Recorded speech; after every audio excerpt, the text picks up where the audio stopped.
అందరికి వింటర్ రాగానే గుర్తొస్తుంది డార్లింగ్, ఈ జిమ్కి వెళ్ళాలని, రన్నింగ్కి వెళ్ళాలని, వాకింగ్కి వెళ్ళాలని చెప్పేసి. ఎందుకో తెలుసా, ఇది మన 76 డేస్ ఛాలెంజ్ లో డే 30. మార్నింగ్ 10 లేచి నీట్ గా ప్రిపేర్ చేసుకుని vote meal and banana sweet potato తినేసి ఆఫ్టర్నూన్ మీల్ కూడా ప్రిపేర్ చేసుకుని నీట్ గా చికెన్ విత్ రైస్ తినేసి ఇంకా చిన్నగా పవర్ నాప్ వేసి ఇంకా లైట్ గా చిన్నగా సోకులు పడిపోయి ఇంకా వర్కౌట్ అయితే స్టార్ట్ చేసా. ఈ రోజు కంప్లీట్ గా 5 ఏరియాస్ చెస్ట్ అయితే బ్లాస్ట్ చేస్తుండాలి. అందరికి వింటర్ లోనే ఛాలెంజ్ ఎందుకు పెట్టుకుంటారు తెలుసా డార్లింగ్, అన్ని సీజన్స్ కన్నా ఈ వింటర్ లోనే మన మెటబాలిజం లెవెల్ అనేది కొంచెం డిఫరెంట్ గా ఉంటది డార్లింగ్, అంటే హై రేంజ్ లో ఉంటది అనమాట. నెక్స్ట్ బయట సోషల్ మీడియాలో ఎలా పోర్ట్రేట్ చేశారంటే వింటర్ లో వర్కౌట్స్ గానీ, రన్నింగ్ గానీ, వాకింగ్ గానీ చేస్తే నీకు బేగా ఫ్యాట్ లాస్ అనేది జరగడం, మజిల్ మాస్ అనేది ఉంటది అని చెప్పేసి ఇలాగ పోర్ట్రేట్ చేశారనమాట.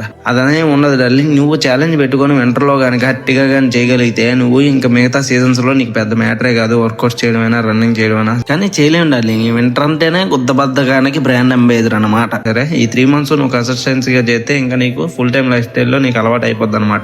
మనకున్నది ఇంకా 40 days. ఇంకా 40 days లో మన బాడీలో చాలా ఫ్యాట్ పర్సెంటేజ్ అయితే కట్ ఆన్ చేయాలి. ఇంకోటంతా అయిపోయిన తర్వాత మీల్స్ అయితే ప్రిపేర్ చేసుకుని చిన్నగా తినేసి ఫ్రెష్ అయిపోయి డ్యూటీకి అయితే స్టార్ట్ అయ్యాను. ఇంకెళ్ళే దారిలో ఎలాగ బైక్ మీద వెళ్తున్నాం కదా అని చెప్పేసి డిమార్ట్ కి వెళ్ళి గ్రోసరీస్ తీసుకుని ఇంకా అక్కడి నుంచి డ్యూటీకి అయితే వెళ్ళిపోయా. ఈ రోజుకి దీంతో ఉంటాం మరి బాయ్.